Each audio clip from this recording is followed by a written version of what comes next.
NH media news కి స్వాగతం. ముందుగా ముఖ్యాంశాలు.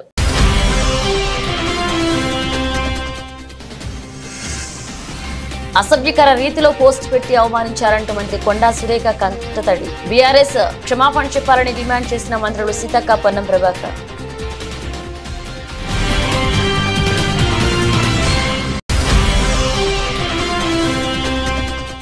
వరద బాధితులకు ఆర్థిక సహాయంపై సమీక్ష నిర్వహించిన సీఎం చంద్రబాబు. బాధితులకు తప్పకుండా న్యాయం చేస్తామని హామీ. బాధితులు తమ అకౌంట్లకు ఆధార్ను లింక్ చేసుకోవాలని సూచించిన సీఎం.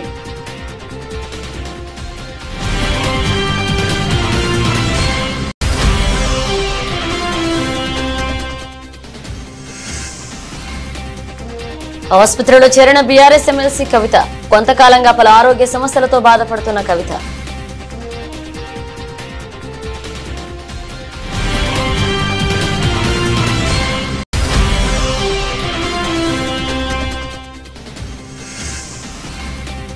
మూసీ పరివాహక ప్రాంతాల్లో కూల్చివేతల షూరు. తొలి ప్రక్రియలో భాగంగా రివర్ బెడ్ లో కూల్చివేతలు.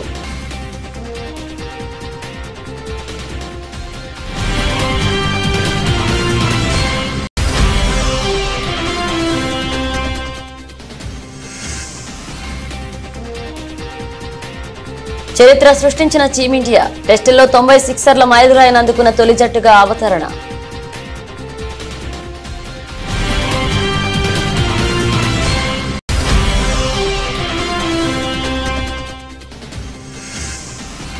భారీ నష్టాలతో భారత స్టాక్ మార్కెట్. ఏకంగా 1272 పాయింట్లు నష్టపోయిన సెన్సెక్స్.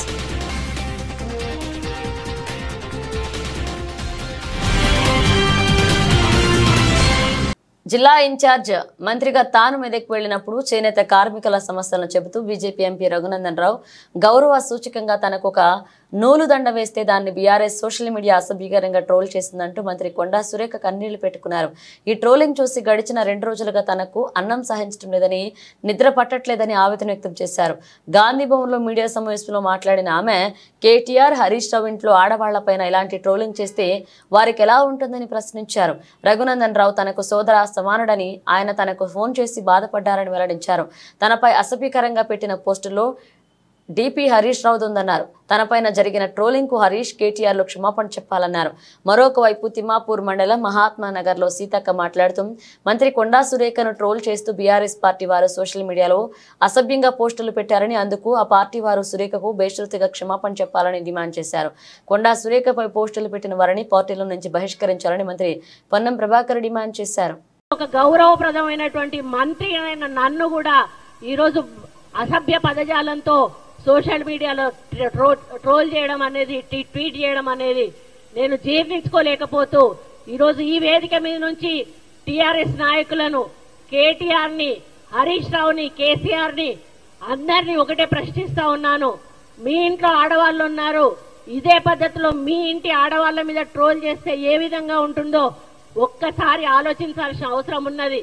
మీరు 10 సంవత్సరాలు మంత్రులుగా ఉన్నారు, అధికారంలో ఉన్నారు. మహిళలకు గౌరవం ఇవ్వాల్సిన అవసరం మీకున్నది. మహిళలకు ఉచిత బస్సు పెడితే 100 కేటీఆర్ నేను ఒక్కటి అడుగుతా, ఇది తీసుకెళ్లి నీ చెల్లెకు చూపెట్టు కరెక్ట్ అని చెప్తుందా, నీ తల్లికి చూపెట్టు కరెక్ట్ అని చెప్తుందా, నీకు ఇంకెవరైనా మీ చుట్టాలుంటే మహిళలకు చూపెట్టు కరెక్ట్ అని చెప్తుందా? ఇది ఇంత దారుణంగా ఇటువంటి పోస్టులు పెట్టి ఒక గిరిజన మహిళను, ఒక బీసీ మహిళ, నేను ఒక బీసీ మహిళ విజయలక్ష్మి గారిని ఈరోజు ఇంత అవమానంగా, ఇంత అసభ్యంగా మమ్మల్ని ప్రచారం చేయడం అనేది చాలా దారుణం. కాబట్టి దీన్ని తీవ్రంగా ఖండిస్తూ మరి దీన్ని మేము ఆల్రెడీ సైబర్ క్రైమ్ కు ఇవ్వడం జరిగింది. సైబర్ క్రైమ్ వారు తప్పకుండా యాక్షన్ తీసుకు. నిన్న మా జిల్లా సోదరిమణి కొండా సురేఖ మంత్రి గారు అక్కడ ఒక ఎంపీ గారు మెడలో ఆమెకు దండేసిండు, కండువ చేనేత నూలు దండేసిండు.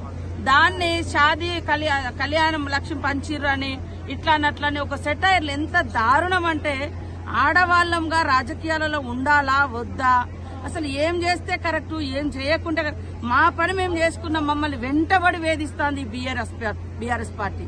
అరే మీ ఇళ్లలో ఆడకూతురు లేరా? ఇంత దుర్మార్గంగానా? ప్రతిపక్షంలో ఉన్నప్పుడు బాధ్యత గల ప్రతిపక్షంగా వ్యవహరించాల్సిన అవసరం ఉన్నది. అందులో సమాజంలో మహిళల పట్ల ఇంకా జాగ్రత్తగా వ్యవహరించాల్సిన అవసరం ఉన్నది. మీరు ఒకవేళ సోషల్ మీడియా ద్వారా రాజకీయ నాయకులను అవమానపరచదలుచుకుంటే దానికి కూడా ఒక హద్దు పరిధి ఉండాల్సిన అవసరం ఉంది.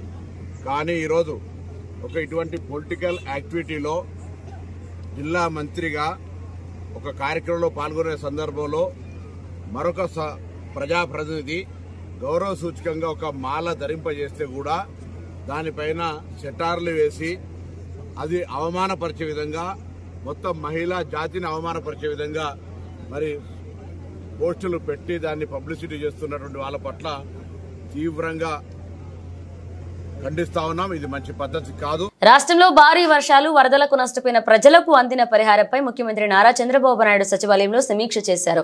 ఇప్పటి వరకు అందిన సాయం, లబ్ధిదారుల సమస్యలు, ఫిర్యాదులపై అధికారులు ముఖ్యమంత్రికి వివరించారు.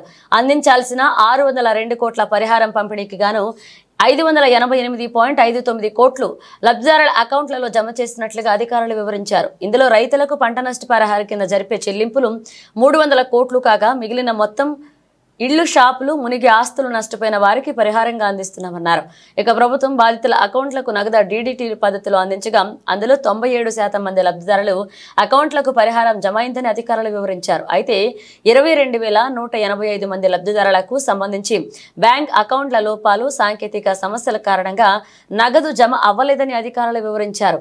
బ్యాంక్ అకౌంట్తో ఆధార్ లింక్ అవ్వకపోవడం, ఆధార్ అకౌంట్ మ్యాచ్ అవ్వకపోవడం, అకౌంట్ యాక్టివ్గా లేకపోవడం, అకౌంట్ క్లోజ్ అవ్వడం, అకౌంట్ తప్పుగా నమోదవడం, ఇతర వివరాలు సరిగ్గా లేకపోవడంతో పరిహారం సొమ్ము లబ్ధిదారుల అకౌంట్లో జమ కాలేదని అధికారులు వివరించారు. ఈ నేపథ్యంలో లబ్ధిదారులు బ్యాంకుకు వెళ్లి కేవైసీ పూర్తి చేసుకోవాలని కోరామని, 2-3 రోజుల్లో ఆ ప్రక్రియ పూర్తవుతుందని అధికారులు తెలిపారు.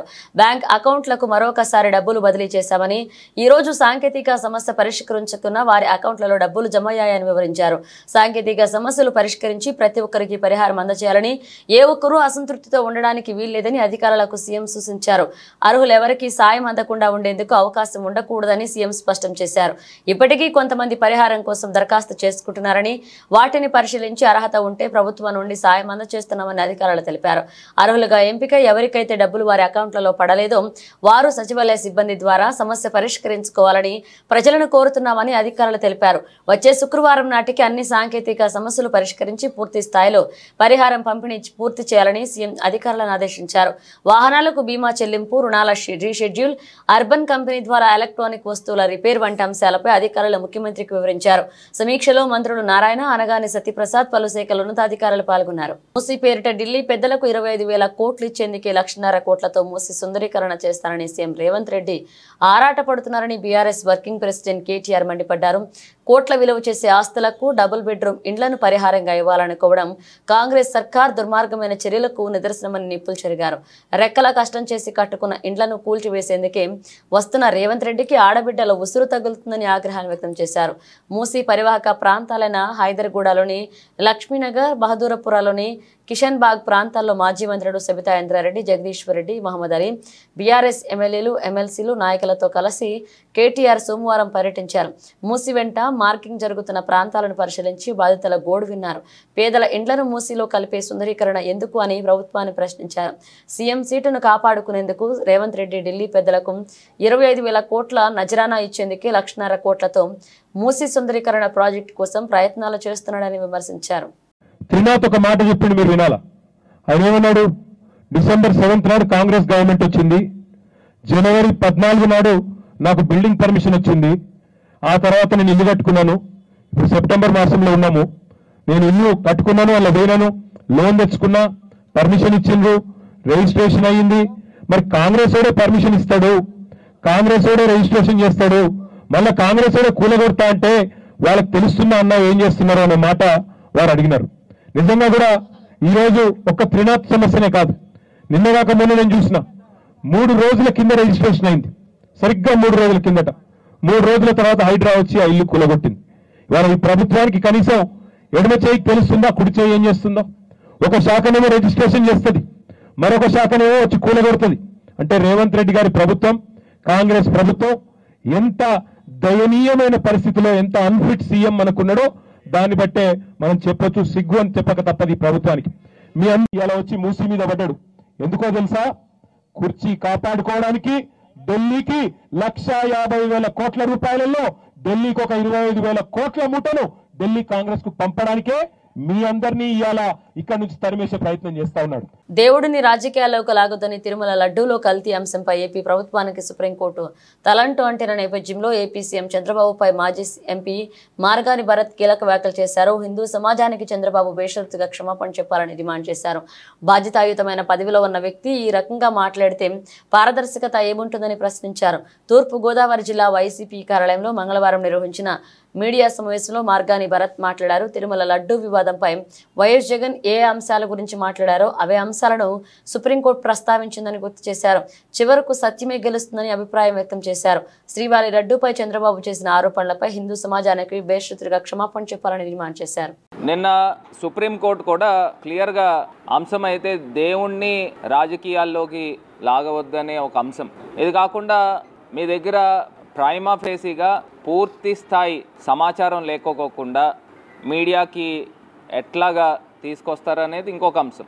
అదే రకంగా తిరుమల తిరుపతి దేవస్థానం ఈఓకి సంబంధించి అంశాలు ఏమేమి మాట్లాడారు అనేది కూడా ఆయన ఫస్ట్ స్టేట్మెంటు, సెకండ్ స్టేట్మెంటు, అదేవిధంగా కాన్స్టిట్యూషనల్ పవర్స్లో ఉన్న చంద్రబాబు నాయుడు గారు ఏ రకంగా మీడియాకి ఎంతో పవిత్రమైన తిరుమల తిరుపతి దేవస్థానం యొక్క సెంటిమెంట్ని ఏ రకంగా దెబ్బతీస్తూ ఉన్నాడు అనేది అర్థమవుతుంది. సాక్షాత్తు మాజీ ముఖ్యమంత్రి వర్యులు జగన్మోహన్ రెడ్డి గారు ఏదైతే పేర్కొన్నారో అవన్నీ కూడా సుప్రీంకోర్టు న్యాయవాదులు, సుప్రీంకోర్టు జస్టిస్లు కూడా అవే అంశాల గురించి కూడా పేర్కొన్నారు. ప్రధానంగా సెకండ్ ఒపీనియన్ మనకు అందరికీ తెలిసిందండి. ఇది ఎవరైనా ఎవరు రాజకీయం చేస్తున్నారు, ఎవరు వాస్తవాలు మాట్లాడుతున్నారు. సో ఖచ్చితంగా అంతిమంగా సత్యమే గెలుస్తుంది. సత్యమేవ జయతే, ఖచ్చితంగా గెలుస్తుంది. బీఆర్ఎస్ ఎమ్మెల్సీ కేసీఆర్ కూతురు కవిత మంగళవారం ఆసుపత్రిలో చేరారు. కొంతకాలంగా కవిత పలు అనారోగ్య సమస్యలతో బాధపడుతున్నారని, వైద్య పరీక్షల కోసం ఆసుపత్రిలో చేరారని పార్టీ వర్గాలు తెలిపాయి. నగరంలోని ఓ ప్రముఖ ఆసుపత్రికి కవిత వెళ్లారు. కవిత ఆసుపత్రిలోకి వెళ్తున్న వీడియో ఒకటి బయటకు వచ్చింది. కాగా సాయంత్రం వరకు వైద్యులు ఆమెకు వివిధ పరీక్షలు చేయనున్నట్లుగా సమాచారం. ఢిల్లీ లిక్కర్ పాలసీ స్కామ్ కేసులో కవిత ఇటీవలే వరకు తిహార్ జైల్లో గడిపిన విషయం తెలిసిందే. అప్పటి నుంచి కవితను అనారోగ్య సమస్యలు చుట్టుముట్టాయని, జైల్లోనే ఆమె చికిత్స తీసుకున్నారని బీఆర్ఎస్ వర్గాలు తెలియజేశాయి. కోర్టు సూచనలతో జైలు అధికారులు కవితను ఎయిమ్స్ కు తీసుకువెళ్లి చికిత్స చేయించారు. కాగా ఎమ్మెల్సీ కవిత గైనిక్ సమస్యలు, జ్వరంతో బాధపడుతున్నట్లుగా తెలుస్తోంది. గుంటూరు కలెక్టరేట్ కార్యాలయం వద్ద ఆంధ్రప్రదేశ్ వాలంటీర్స్ అసోసియేషన్ మెరిసిన కార్యక్రమాన్ని చేపట్టింది. ఇందులో భాగంగా అసోసియేషన్ రాష్ట్ర కార్యదర్శి చైతన్య మాట్లాడుతూ, చంద్రబాబు ఇచ్చిన హామీలకు అనుగుణంగా వాలంటీర్లకు ఉద్యోగ భద్రత కల్పించాలని, 10,000 జీతం ఇవ్వాలని డిమాండ్ చేశారు. ఏఐవైఎఫ్ జిల్లా కార్యదర్శి వలి మాట్లాడుతూ, వాలంటీర్లకు న్యాయం చేయని పక్షంలో సీఎం ఇంటిని ముట్టడిస్తామన్నారు.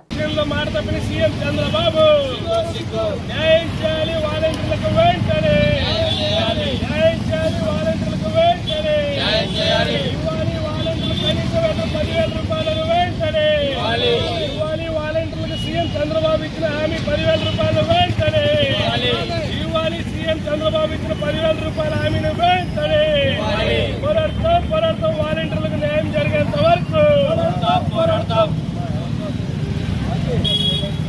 ఆదిలాబాద్ పట్టణంలో ఖానాపూర్, కొలిపూర్, అంబేద్కర్ నగర్ కాలనీలో జోగురామన్న కార్యకర్తలతో కలిసి పర్యటించి ప్రజల సమస్యలను అడిగి తెలుసుకున్నారు. ఈ సందర్భంగా మాజీ మంత్రి జోగురామన్న మాట్లాడుతూ, దశాబ్దాల కాలంగా నిరుపేదల గుడిసెలు వేసుకుని నివాసం ఉండే అప్పుడున్న కాంగ్రెస్ పార్టీ ప్రభుత్వం ఇందిరమ్మ ఇళ్లను నిర్మించి సౌకర్యాలు కల్పించిందని గుర్తు చేశారు. ఇప్పుడున్న రేవంత్ రెడ్డి సర్కార్ చెరువును కబ్జా చేసి నిర్మించాలని కూల్చేందుకు మార్కింగ్ వేయడం సరికాదని పేర్కొన్నారు. ఎవరూ అధైర్యపడవద్దని బీఆర్ఎస్ పార్టీ అండగా ఉంటుందని పేర్కొన్నారు. ఈరోజు ఆదిలాబాద్ పట్టణానికి సంబంధించినటువంటి ఏదైతే వార్డ్ నంబర్ 27, 28, 29 సంబంధించినటువంటి అయితే ఖానాపూర్ చెరువు ఆ ప్రాంతంలో చాలా దూరంగా ఇండ్లు నిర్మాణం చేసుకొని 70-80 సంవత్సరాల నుంచి కూడా ఆ కుటుంబాలు ఇక్కడ నివసిస్తున్నారు. అందరూ పేద ప్రజలే. సొంతం జాగాలు కొనుక్కొని ఇల్లు కట్టుకోవడానికి పర్మిషన్లు తీసుకొని ఇలా కొందరు పక్కా ఇండ్ల నిర్మాణం చేసుకున్నారు, కొందరు టెంపరీ ఇండ్లు వేసుకున్నారు, కొందరికి ఇందిరమ్మ ఇండ్లు కూడా ఇందిరమ్మ ప్రభుత్వంలో 2004లో ఇందిరమ్మ ఇండ్లు కూడా ఇచ్చి కట్టించిన ఇండ్లు ఉన్నాయి. వీళ్ళందరినీ ఇలా హైడ్రా పేరుతో 3-4 రోజుల క్రితం జిల్లా కలెక్టర్ గారి యొక్క ఆదేశానుసారం మరి రెవెన్యూ, ఇరిగేషను, మున్సిపాలిటీ, పోలీసు అందరు కలిసి 4 టీములుగా ఏర్పడి మరి ఎక్కడెక్కడి వరకైతే ఈ చెరువు ఎఫ్టీఎల్ ఉన్నదని చెప్పి మరి మార్కింగ్ ఇవ్వడం జరిగింది. ఆ మార్కింగ్ తర్వాత ఇంకా 30 మీటర్లు బఫర్ ఉంటుందని చెప్పి భయపెట్టడం జరుగుతుంది. మేము ఒకటే ఈ ఖానాపూర్ కానీ కోలిపుర కానీ మరి ఇలా ఈ ప్రాంత పేద ప్రజలకు బీఆర్ఎస్ పార్టీ కేసీఆర్ గారి నాయకత్వంలో మీకు పూర్తిగా సపోర్ట్ ఉంటాం, మీకు పూర్తిగా మద్దతు ఉంటాం. ఎవ్వడు కూడా వచ్చి మీ ఇల్లుకు మార్కింగ్ ఇచ్చినా, బుల్డోజర్లు పెట్టినా, ఏ రాత్రి వచ్చినా ఎప్పుడు వచ్చినా మా బీఆర్ఎస్ పార్టీ కార్యకర్తలు, నాయకులందరం కూడా మీకు అండగా ఉంటామని చెప్పి. తూర్పుగోదావరి జిల్లా గోకవరం కాలుష్య కారక కంపెనీలను ఎట్టి పరిస్థితుల్లోనూ ప్రోత్సహించబోమని జగ్గంపేట శాసనసభ్యులు జ్యోతుల నెహ్రూ అన్నారు. గుమ్మలదొడ్డిలో నిర్మించిన అస్సాగో కంపెనీని స్థానిక గ్రామస్తులతో కలిసి ఆయన సందర్శించారు. ధ్వని, వాయు, నీటి కాలుష్యాలలో సమీప గ్రామ ప్రజలు కంపెనీ ముందు ధర్నా నిర్వహించిన నేపథ్యంలో ప్రజలు యాజమాన్యం పిలుపు మేరకు ఇథనాయిల్ కంపెనీని సందర్శించడం జరిగిందన్నారు. ఫ్యాక్టరీ ప్రారంభించేటప్పుడు సాంకేతిక సమస్యల వల్ల గ్రామస్తులు ఇబ్బందులు పడకుండా జాగ్రత్తలు తీసుకుంటే బాగుంటుందని ఆయన తెలిపారు.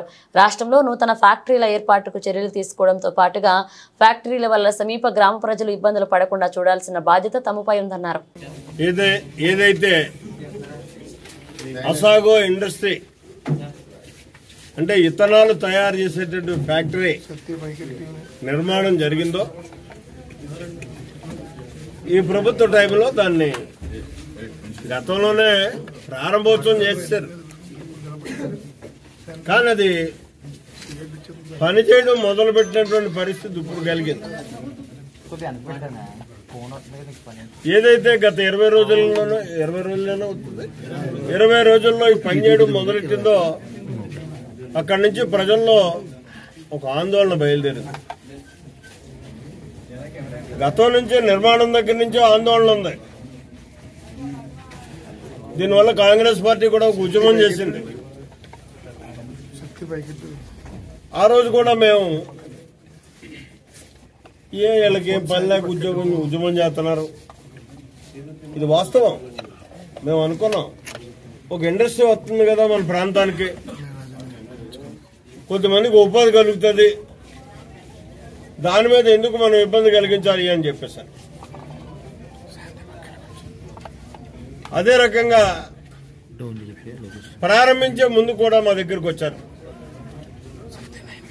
వస్తే మేము వారిని అడిగింది ఏంటంటే, కేవలం మీరు ఇచ్చేటటువంటి ఉద్యోగాలు 10,000 నుంచి 20,000 లోపు ఉంటాయి ఇక్కడ పిల్లలకి ఎవరికి ఇచ్చిన.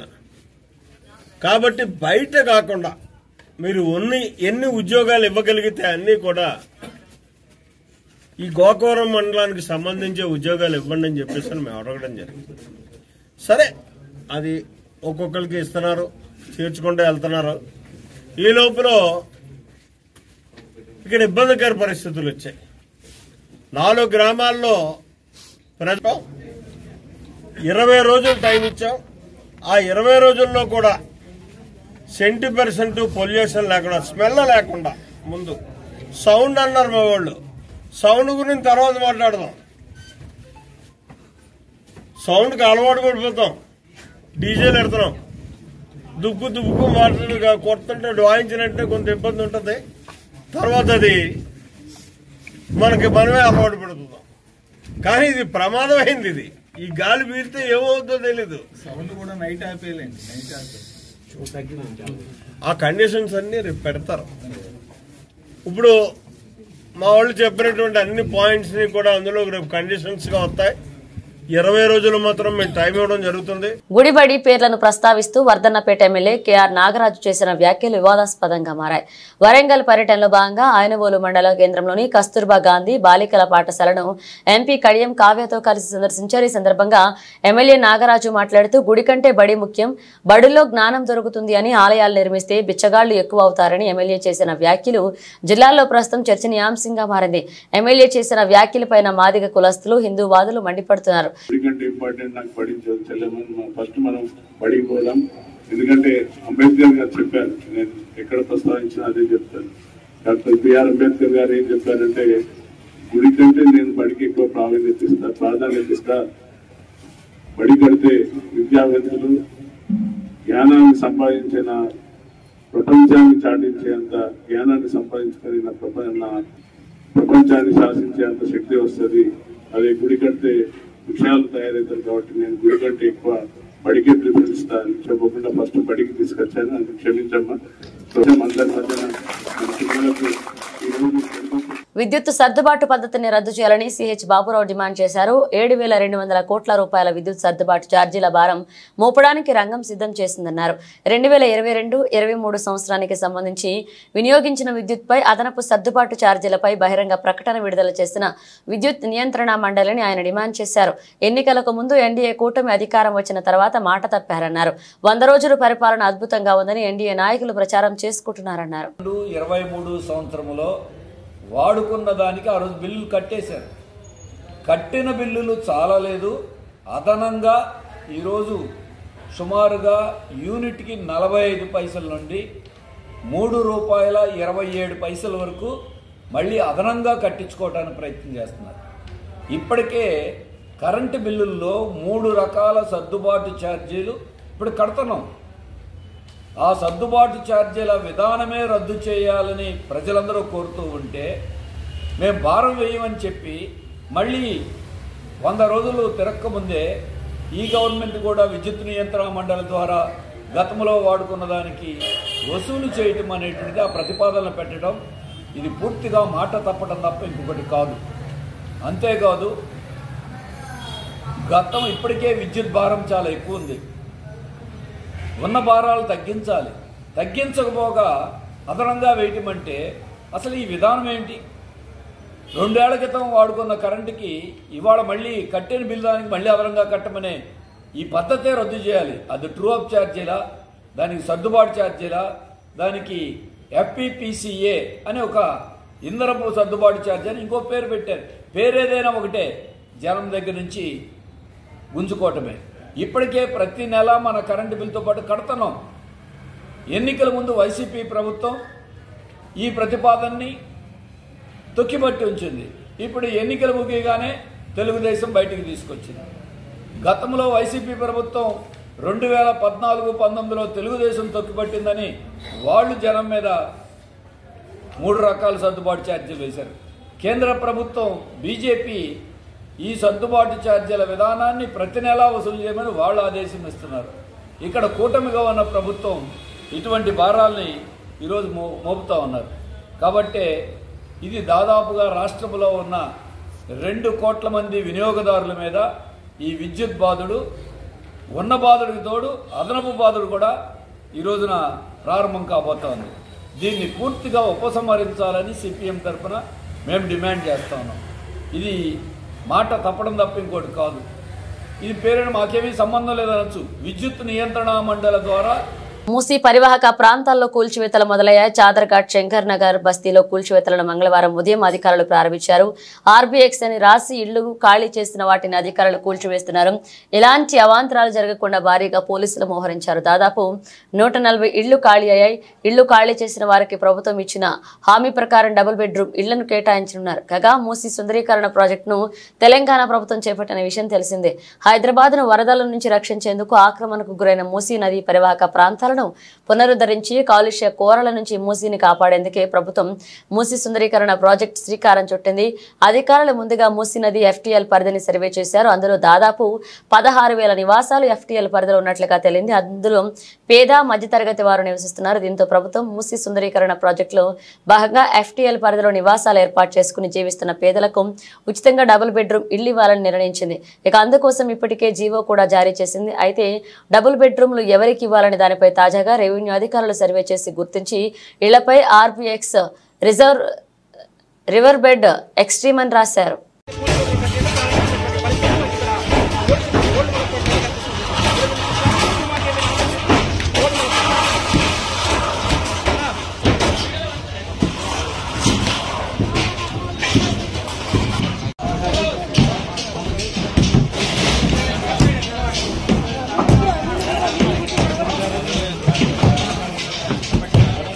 కాన్పూర్ వేదికగా బంగ్లాదేశ్ లో జరుగుతున్న 2వ టెస్ట్ మ్యాచ్ తొలి ఇన్నింగ్స్ లో భారత బ్యాటర్లు T20 తరహా బ్యాటింగ్ చేశారు. కేవలం 34.4 ఓవర్లలోనే 285 స్కోర్ బాది ఇన్నింగ్స్ ను డిక్లేర్ చేశారు. ఈ క్రమంలో టీమిండియా సరికొత్త ఆల్ టైమ్ రికార్డును నెలకొల్పింది. ప్రపంచ టెస్ట్ క్రికెట్ లో ఒక క్యాలెండర్ ఏడాదిలో 90 సిక్సర్లు మైలురాయిని చేరుకున్న మొట్టమొదటి జట్టుగా భారత్ అవతరించింది. కాన్పూర్ టెస్ట్ 4వ రోజున భారత తొలి ఇన్నింగ్స్ బ్యాటింగ్ చేయగా ఓపెనర్లు రోహిత్ శర్మ, SSP జైస్వాల్ చెలరేగి ఆడారు. బంగ్లాదేశ్ బౌలర్లను చితకొట్టారు. బ్యాటింగ్ ఆరంభంలోనే రోహిత్ శర్మ 3 సిక్సర్లు, జైస్వాల్ 2 సిక్సర్లు బాదారు. వీరిద్దరి దాటికి భారత్ తొలి 3 ఓవర్లలోనే 55 పరుగుల స్కోర్ అందుకుంది. ఆ తర్వాత KL రాహుల్, ఆకాష్ దీప్ చెరో 2, కోహ్లీ, శుభమాన్ గిల్ చెరో 1 చొప్పున సిక్సర్లు బాదారు. దీంతో ఈ ఏడాది టెస్ట్ లో భారత్ అందుకున్న సిక్సర్ల సంఖ్య 90కి చేరింది. దీంతో ఇంగ్లాండ్ రికార్డును భారత్ బద్దలు కొట్టింది. 2022లో ఇంగ్లాండ్ 89 సిక్సర్లు సాధించగా ఆ రికార్డును భారత్ చెరిపివేసింది. 1877లో టెస్ట్ క్రికెట్ ప్రారంభమవగా ఆనాటి నుంచి ఏ జట్టు ఒక్క క్యాలెండర్ ఏడాదిలో 90 సిక్సర్ల మైలురాయిని చేరుకోలేదు. ఈ ఘనత సాధించిన తొలి జట్టుగా భారత్ చరిత్ర సృష్టించింది. కాగా ఇంతకు ముందు 2021లో భారత్ అత్యధికంగా 87 సిక్సర్లు బాదింది. ఇప్పటి వరకు అదే అత్యుత్తమంగా కొనసాగింది. దేశీయ స్టాక్ మార్కెట్లు కుప్పకూలాయి. అంతర్జాతీయ దేశాలు నెలకొన్న అనిశ్చిత పరిస్థితులకు తోడు జపాన్ సూచీలు కుప్పకూలడం దేశీయ మార్కెట్ల పతనానికి ఆజ్యం పోశాయి. బ్యాంకింగ్, ఆర్థిక, వాహన రంగ షేర్లలో క్రయ విక్రయాలు జోరుగా సాగాయి. ఇంట్రాడేలో 1300 పాయింట్లకు పైగా నష్టపోయిన 30 షేర్ల ఇండెక్స్ సూచీ సెన్సెక్స్ చివరకు 1272.07 పాయింట్లు 1.49% నష్టపోయి 85,000 దిగువకు 84,299.78 వద్ద నిలిచింది. మరొక సూచీ నిఫ్టీ కూడా 368.10 పాయింట్లు లేదా 1.41% పతనం చెంది 25,810.85 వద్ద ముగిసింది. స్టాక్ మార్కెట్ల భారీ నష్టంతో లక్షల కోట్ల మదుపరుల సంపద హారతి కర్పూరంలో కరిగిపోయింది. BSE లిస్ట్ అయిన కంపెనీల మార్కెట్ క్యాపిటలైజేషన్ విలువ 3,57,885.53 కోట్లు కరిగిపోయి 4,74,34,137.15 కోట్లకు 5.66 ట్రిలియన్ డాలర్లు పడిపోయింది. గడిచిన 2 నెలలుగా పెరుగుతూ వచ్చిన నిఫ్టీ భారీగా నష్టపోయిందని చైనా ఇటీవలే తీసుకున్న ఉద్దీపన ప్యాకేజీతో విదేశీ సంస్థగత పెట్టుబడిదారులు తమ పెట్టుబడులను అక్కడికి తరలించడం కూడా ఇతర దేశాల సూచీలపై ప్రతికూల ప్రభావం చూపాయని HDFC సెక్యూరిటీ హెడ్ దీపక్ జాసాని తెలిపారు. ఈ ఏడాది చివరి నాటికి సెన్సెక్స్ 1,00,000 పాయింట్లకు చేరుకునే అవకాశాలున్నాయని మార్కెట్ పండితులు అంచనా వేస్తున్నారు. దేశ ఆర్థిక వ్యవస్థ మరింత బలోపేతం అవుతుండడం ఇందుకు కారణమన్నారు. గడిచిన 3 నెలల్లో సూచీ 18% రిటర్ను పంచడంతో ఈ ఏడాది చివరి నాటికి 1,00,000 పాయింట్లకు చేరుకోవడం పెద్ద కష్టమేమీ కాదని veteran emerging market investor Mark Mobius తన అభిప్రాయాన్ని వ్యక్తం చేశారు. 2015 తర్వాత ఒక ఏడాది ఇంత స్థాయిలో రిటర్న్లు పంచడం ఇదే తొలిసారి అన్నారు. బులెటిన్ ముగించే ముందు హెడ్లైన్స్ మరోసారి.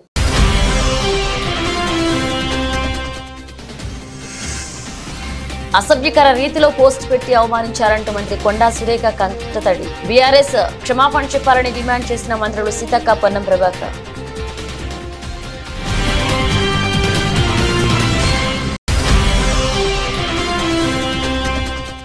వరద బాధితులకు ఆర్థిక సహాయంపై సమీక్ష నిర్వహించిన సీఎం చంద్రబాబు. బాధితులకు తప్పకుండా న్యాయం చేస్తామని హామీ. బాధితులు తమ అకౌంట్లకు ఆధార్ను లింక్ చేసుకోవాలని సూచించిన సీఎం.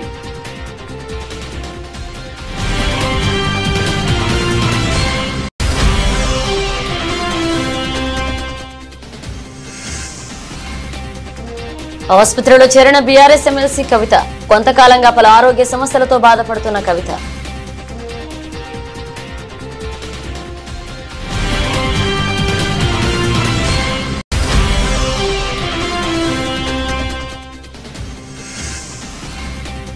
మూసీ పరివాహక ప్రాంతాల్లో కూల్చివేతల షూరు. తొలి ప్రక్రియలో భాగంగా రివర్ బెడ్ లో కూల్చివేతలు.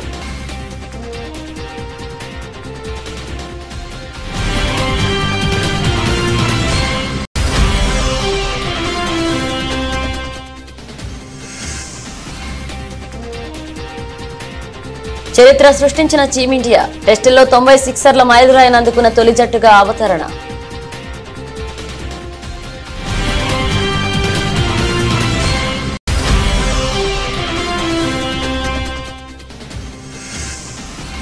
భారీ నష్టాలతో భారత స్టాక్ మార్కెట్ ఏకంగా 1272 పాయింట్లు నష్టపోయిన సెన్సెక్స్.